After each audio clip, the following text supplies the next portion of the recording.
Hey everybody, Erin from the Impatient Gardener here, and today I want to talk to you about soil testing. Now, I have done a video before about soil testing. I've written about it on the blog before, but there's a new option in soil testing, so that's why I thought it was time to revisit this. So I have only tested my soil before through the University Extension Service, and that is the way I have always recommended that people go. So I see some advantages to that. One, it's extremely affordable, in my opinion, in most cases. We'll get to that in a second. Two, these are people who are experts in your area. So if you go to your state's University Extension soil testing lab, they're going to know exactly the composition of what's going on in your state, especially when they see your address, because they'll know, depending on where you are in the state, what's going on there. So I feel like there's a local knowledge aspect to testing in that location. So the sort of potential downside to using a University Extension soil testing lab is it's a little bit of a DIY project. You have to go find the lab, first of all. So you want to do that either by typing in your local university, public university system, type in whatever it is, Extension soil testing lab. You could, in a Google search, sorry, I should specify where you're typing that in, and you'll usually get right there. You can also talk to your local Extension Master Gardener office, and they will be able to tell you where to go to do that or help you out with that process. But it's not just right in front of you. The other issue is that the cost and the process varies quite a bit from state to state. So it's extremely, here in Wisconsin, it's extremely easy. It's a no-brainer situation, and the cost for the basic soil test, unless you want to start adding on other things, but for the most part I think gardeners will get everything they need out of a basic soil test, is $15, plus you have to pay to ship it. So I find it to be pretty easy to go that route, but maybe you don't want to do that work of researching where you have to go or figuring that out, and you just want someone to do all that for you. So now there are some companies that offer at-home soil test kits that sort of take that step out of the process. So this is soil kit. I wish they would have sent me one without my label on it, but this is from a company called Soil Kit, and they approached me to give their kit a test. And I was skeptical because I have always used and suggested that people go to their extension service. So I'm always a little skeptical of A, not supporting the public university system that offers such great service, and B, like, what's the MO? So to Soil Kit's credit, I asked them a lot of questions before I said I would test this for them. And I got, they were very forthright, and I told them I would be happy to test it, but I wanted to let them know up front that I was going to compare it with the results from my local extension office so that I could walk you guys through it and compare those results. And they said, great, go ahead, do it. So I think that's a mark of a company that is proud and confident in their product. So the one thing I would say though is that I did ask them, because they will come back with specific product recommendations, and we'll talk about this when we get the results in the second half of this video. But my concern was, are they being paid to recommend certain products? Because one of the things that I tell people is the best part of getting a soil test is that it usually saves you money, because it will tell you what your soil needs. It will also tell you what your soil doesn't need. And odds are you're going to save more money not putting in products that you don't need than you're going to spend getting the soil test. So if you've got a company who's sort of pushing products, that makes me wary. So I did ask Soil Kit about that, and they said they do have companies that they partner with, and they will offer suggestions with specific brands.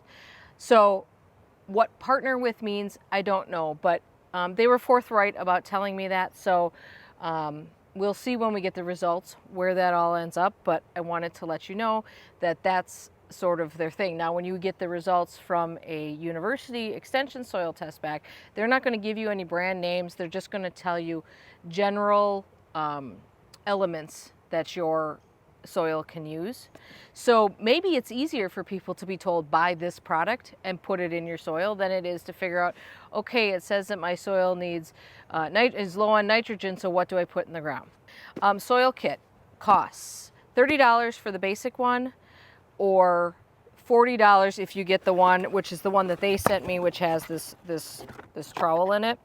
So if this all sounds familiar to you, It's because Laura at Garden Answer did a soil testing video not too long ago, and I will link that in the description for you. And I thought it'd be good for me to do it too, because Laura actually tested another service like they did Soil Kit, and they did another one. And I think that their results were, well, you guys can judge the results for yourself. Go over there, check out that video, and see what they thought of those results. I thought it'd be worthwhile getting another try at it and seeing how it works out for me, especially because I'm going to be doing it against my public university soil testing lab. So a lot of this, I'm not going to go through a ton of this, because if you've seen that video, and you should check it out, you're going to know how this all works. But you open up the box, you register your kit online, you just scan in the little barcode. This is your soil testing bag. And then this one comes with a trowel. This is a $10 upgrade. And honestly, it's actually a really nice trowel. So, I mean, $10 for that trowel, you'd probably pay more than that in a store. So there's that if you want a trowel. Now, the difference is that you're all on your own with the University Extension one. Here's what I'm going to send my soil sample in for the extension. In both cases, the soil collection process is the same. Basically, you're going to, and by the way, you don't need to remember this from me, because anywhere you get a soil test done will offer you instructions on how to test your soil. So basically, you just want to take a soil from about between 2 and 5 inches deep. You want to take about a cup-size sample from 4 different places in the same garden, and I'm going to just mix those up in this little container. And then you ultimately take out, after you've mixed that all together, you take out a cup, more or less, and that's what we're going to send to the University Extension. And in this case, it probably ends up being a cup. They say just fill it up to the line. So it's basically a cup. The soil testing method appears to be exactly the same for both of these services. So that's all you have to do. Now, a quick note. I know this is coming to you in fall. Fall is a great time to test your soil. You can test your soil anytime it's not frozen, but in spring, a lot of people are testing their soils. So you sort of beat the rush if you test your soil in fall. So that's why it's a good idea to do that. So let's just talk quickly about why you might want to test your soil. Well, first of all, if you're having a problem that you can't explain, I think that a soil test is the #1 place to start. Just start there, because it's going to probably answer your question and eliminate a whole bunch of other things you might throw at it, because throwing a bunch of additives to your soil is not the answer unless you know why you're adding them. There's also a lot of just basic information that comes out of testing your soil. You're going to learn your pH, which is a big one. Now, you don't need a full soil test just to learn your pH. There are little pH testing kits you can pick up at the hardware store that'll get you close enough to have a concept of where you're at. So you don't need a full soil test just for that. But they're also going to test organic matter. They're going to test nitrogen, phosphorus, potassium, all of those things in your soil. It's just going to give you a better picture of what's there. But for me, the most helpful part of a soil test is the suggestions that come when they test your soil. So the big thing to know is that you can test any soil. You can test the soil where your lawn is growing. You can test your vegetable garden. You can test your flower garden. You can test almost any area. And most soil tests will have you specify what you're trying to grow there. So that is really helpful, because, of course, the suggestions that they might offer if you're testing your lawn area are going to be significantly different from if you're testing a vegetable garden, or even a flower garden will be different from a vegetable garden. So it's nice to have those. So make sure in either case you're going to pick what that is. And that's a really helpful thing for them to customize their suggestions to you. So one of the things that I get asked a lot is, how often should you test your soil? And, honestly, you don't have to do it certainly not once a year. The area that I'm going to be testing the soil in is right off the patio garden here. A lot of things have changed since I last tested that soil, which is at least 7 years ago, maybe more than 10. I think it's good when you're starting in a new garden to test the soil. If you move to a new house, test the soil. When we created the new vegetable garden, I tested the soil, even though I had a soil mix brought in. I tested that soil to see sort of where it was at. It's just good to get a general picture. And then once you have that, you know roughly what you're dealing with. So we're just going to test this area because, like I said, it's been a long time since I've tested this area, and I'll be interested to see where it's at. I suspect my organic matter will actually come back as being too high, if you can believe that. That's been the case in the past, so we'll see when that comes back. So anyway, we're just going to go dig up the samples, load these up, and we'll send them off, and then we'll be back here when the results come back. Okay, we have magically fast forwarded through time to 2 weeks later, and I received the results from both tests. The soil kit test results came in 1 week from the time I mailed them, and the test from the University Soil Lab came about 11 days after I mailed them. Now, I do know that much of the university is having some staffing issues related to social distancing and things, so that might account for why it was a little later, or maybe that's just the timing that they do. Now, keep in mind that this is how the university lab that I used does their results and does their tests. Different universities will undoubtedly do things a little bit differently, but it does give you kind of a better idea of sort of the differences between the two types. So for Soil Kit, you have to create a username and a password and all that. So they send you an email when you get your soil test, when your results are ready, and you have to go into your account and get them from there. And this is what you get when you print it out. These are the results. Pretty basic, at a glance kind of results. When these are the results I got from the university. I've just folded down the part with the personal information on it. So it's 3 pages. The first page is mostly specific to my soil test. The second 2 pages are more general guidelines that I presume are sent out with every soil test. The first part is just sort of a general guideline about various amendments and fertilizers and things, how they should be applied, when you might want to apply them. And then the second one is actually types of fertilizers, and we'll get into this a bit more, but this is actually a very helpful chart right here. So the first number, now remember, we sent in the exact same soil to 2 places. I just mixed it all up in a bucket, and out of that bucket, I sent the exact same soil sample to both places. So we should be seeing pretty similar results here. So the very first number that I always look at in a soil test is the pH, which is a really good number to know. And in the soil kit results, the pH was 7.3, and in the university lab it was 7.2. I would say that's the same, basically. I mean, I don't think that suggests there's any real difference in testing abilities there. Certainly, whatever you would do to your soil wouldn't change based on a tenth of a pH point, whatever, you know what I mean. So anyway, that 7.2 or 7.3 pH number puts my soil in the high pH level, meaning that it's more alkaline. Neither one of these tests recommends that I do anything to fix it. And you know, I think part of that is that, first of all, most plants will grow fine even in my high alkaline, my high pH soil. And I can sort of spot treat plants where I see problems. Like for instance, sometimes some of the chlorosis that I see in my limelight hydrangea is probably related to pH, just because some of the nutrients get bound up and can't get to the plant, even though there's plenty of nutrients in my soil. So I can spot treat that area, or some of my other hydrangeas if I'm trying to push them a little bit more towards blue blooms.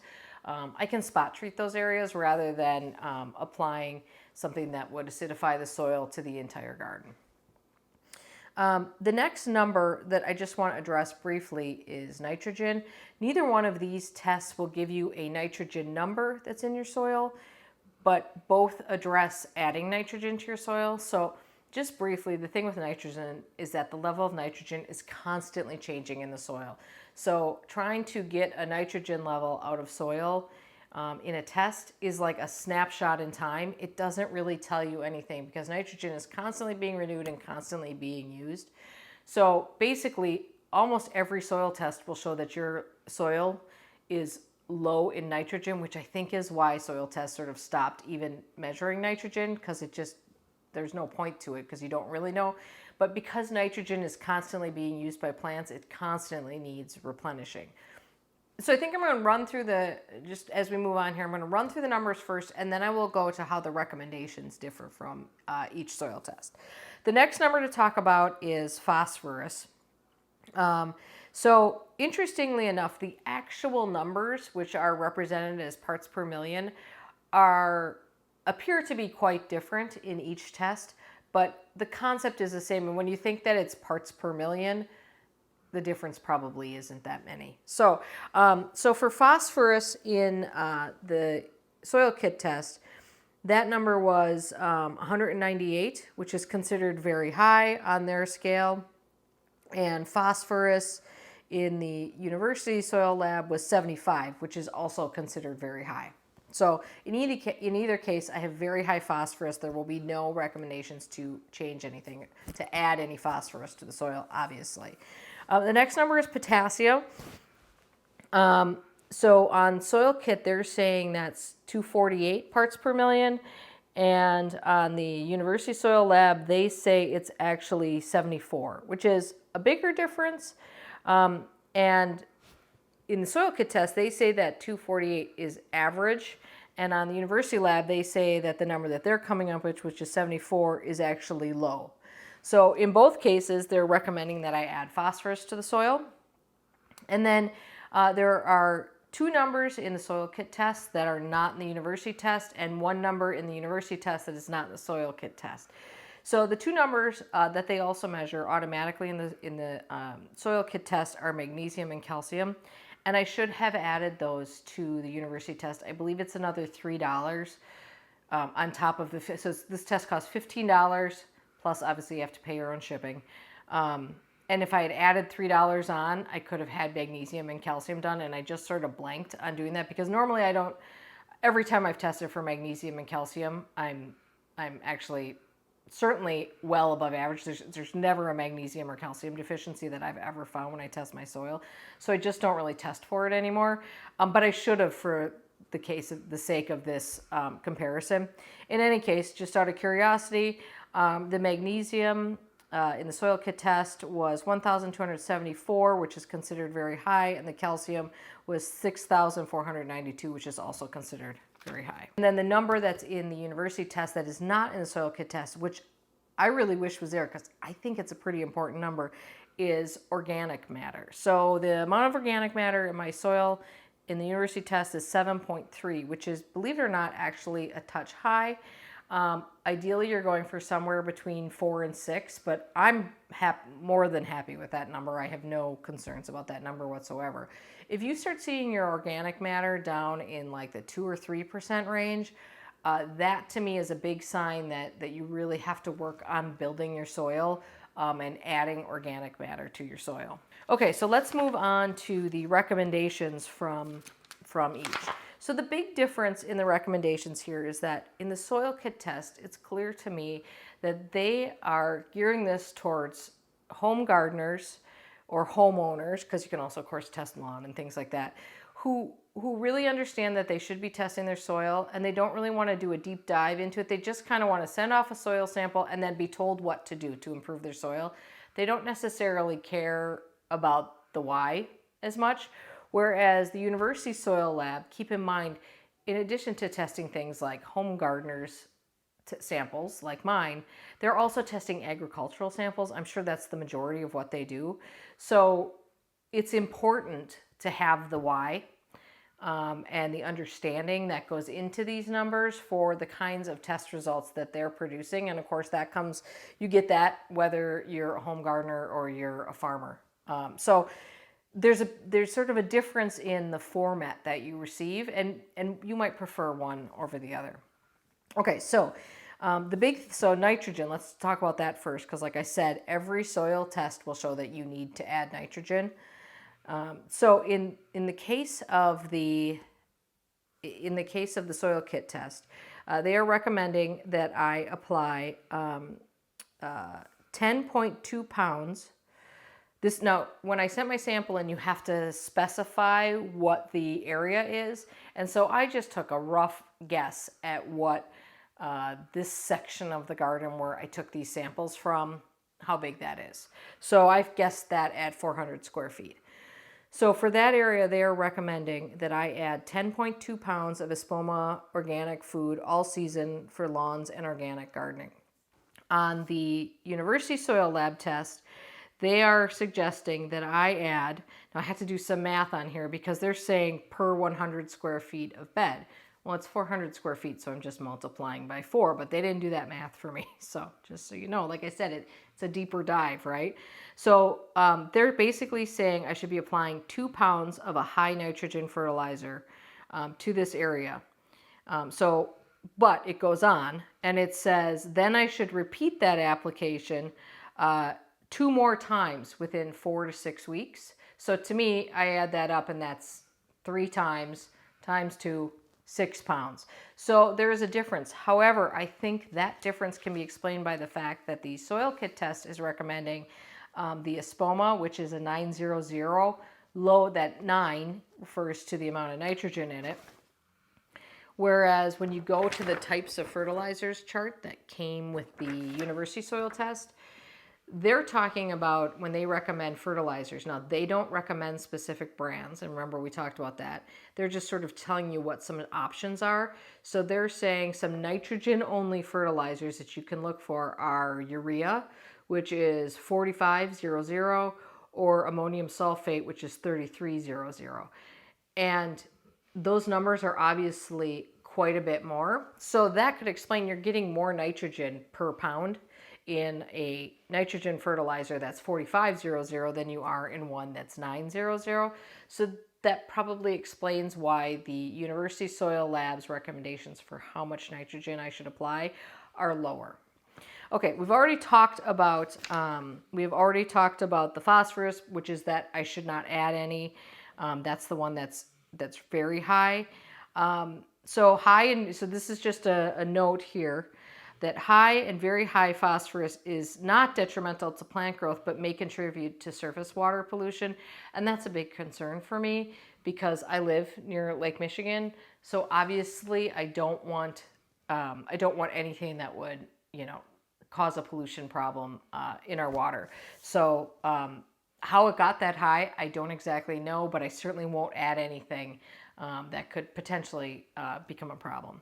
Now, potassium. Let's talk about potassium, also known as, sometimes you'll see that referred to as potash. So that was in the average range on the soil kit test and in the low range on the university test. In soil kit, they're saying I should apply a pound of muriate of potash, which the number on that bag is 0060. In the university test, they're saying I should apply they say 2.5 pounds of high potassium fertilizer per 100 square feet, which would be 10 pounds of fertilizer, of high potassium fertilizer for just that garden area versus compared to a pound. And they're saying I should do that. This test, the university test, says I should do that annually for 2 years. So that is a huge difference. And to me, that's the most striking contrast between these two is how is that number so different in 2 tests and the recommendation for what I should do to fix it so different in these 2 tests. So that's where you get with this. So where does that leave us?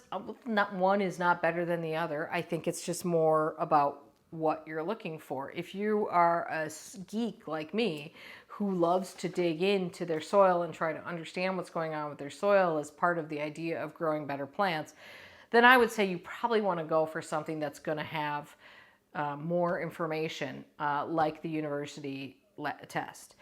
If you just want to do the right thing for your garden, but you don't really care about the details or the whys, then maybe something like the soil kit test would help. So, it's a little bit, the soil kit test, it costs a bit more, at least for me. Like I said, my university charged me $15 for this actual test.